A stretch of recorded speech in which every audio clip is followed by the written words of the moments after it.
G'day everyone, welcome back to In My Shed. I'm BC. Just got a bit of a fright, there's a bloody mirror behind the camera. Okay, today's little story is about a job I've just done for the club, making some pins, and I had to cross drill for art clips in the end of them. And I've done a little bit of cross drilling in the past, but always fumbled around with it and had a total of 40 pins to do. I wanted to do this properly. So I looked on the internet and YouTube especially. There were quite a lot of designs on how to do the job. Quite a lot of them appeared to be pretty awful to me, but a fellow I follow a bit, Dave Tyhurst I think is his name, ex-British toolmaker, properly trained, and he had a video on 3 ways to do it, and one of those is what I adopted. And it worked so well I thought I'd actually do a video on it. It's quite a good technique. So without any more gas bagging, I'll put the camera around the other side, change the lights and give you a look at the setup. It just works so damn good.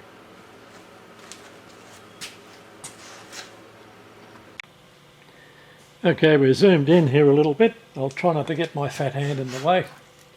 Just a wall down drill vise. I'm not scarred, I've worked too hard. Piece of inverted T-section brass I silver soldered up very badly a few years ago. That's the pin. The head of the pin is up against the edge of the vise and that's acting as a stop. Now Dave's idea is absolutely brilliant. Put a piece of rod in the drill chuck the same diameter as the pin and bring the fixed jaw of the vise up to the edge of the pin and you're centered on the pin. That's just too damn easy.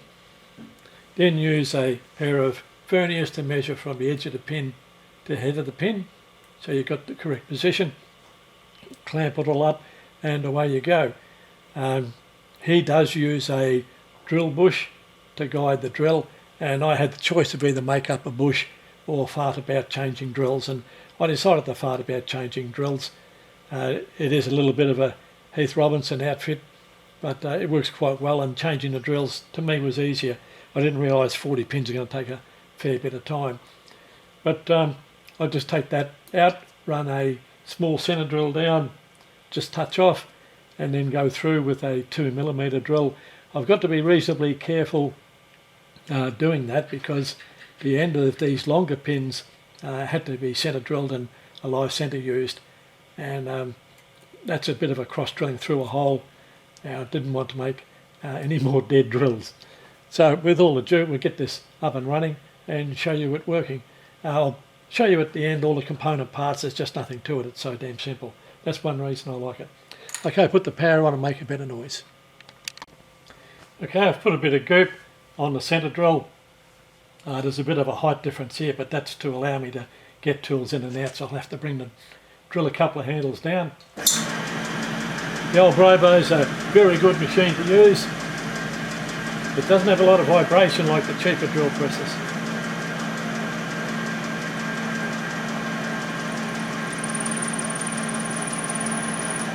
There we are, we've marked it with the centre drill.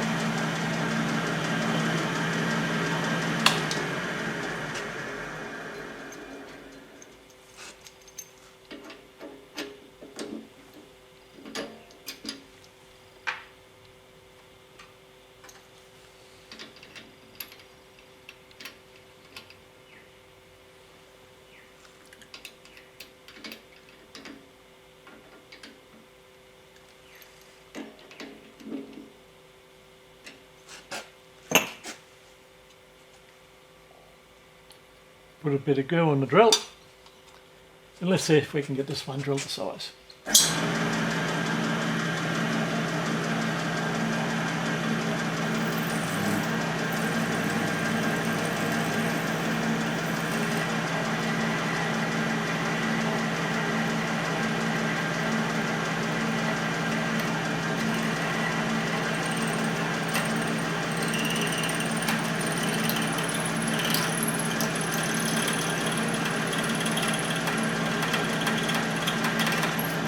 Have to be a bit careful there. I'm drilling through the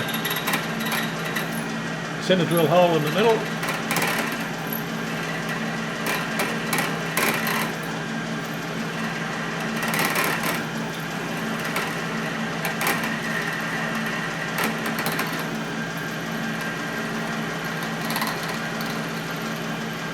now it goes through quite okay.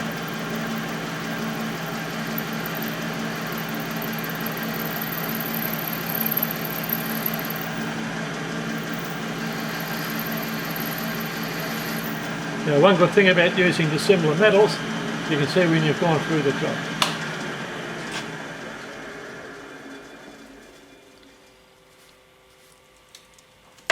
So, no great drama. I'll bring you in now to look at the parts up close. Sorry I can't get any more height on the camera.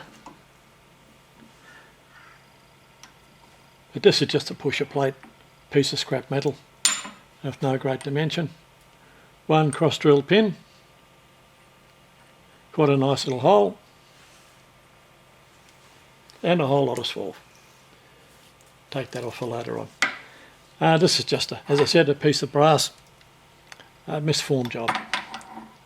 So quite easy.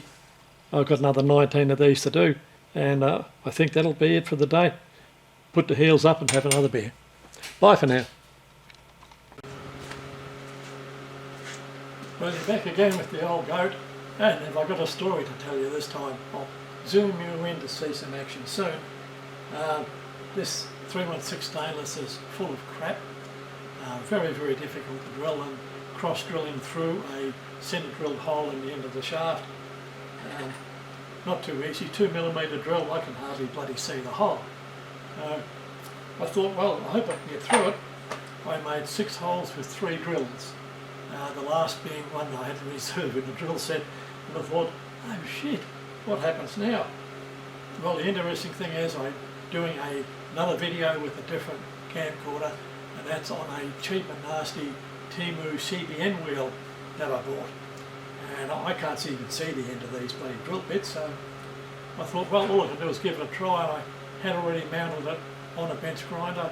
I went over into natural light, turned it on, and all I could do, I couldn't do a proper grind, just do a facet either side and brought it back. I did 14 pieces with the one reground drill. I just can't believe it.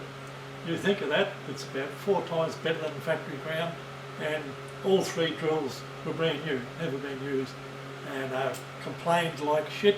Reground, I think it could be because it's a 240 grit wheel.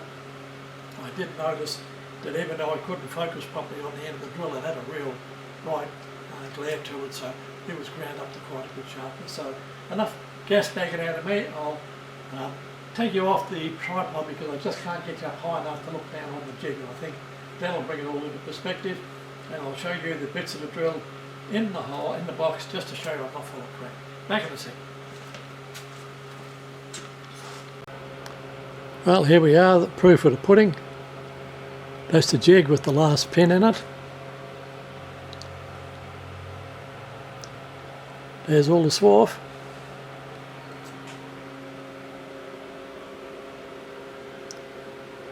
And that's the fruit of the labour. So, not a master of grinding twist drills, especially offhand, like this fellow, but it just came out so damn good I'm surprised. Hope it's been a little bit entertaining. Once again, a very, very easy setup to cross drill, and I had 40 pins in total to do, 20 of each length, and I'm bloody glad I made the jig. Bye for now, please like and subscribe.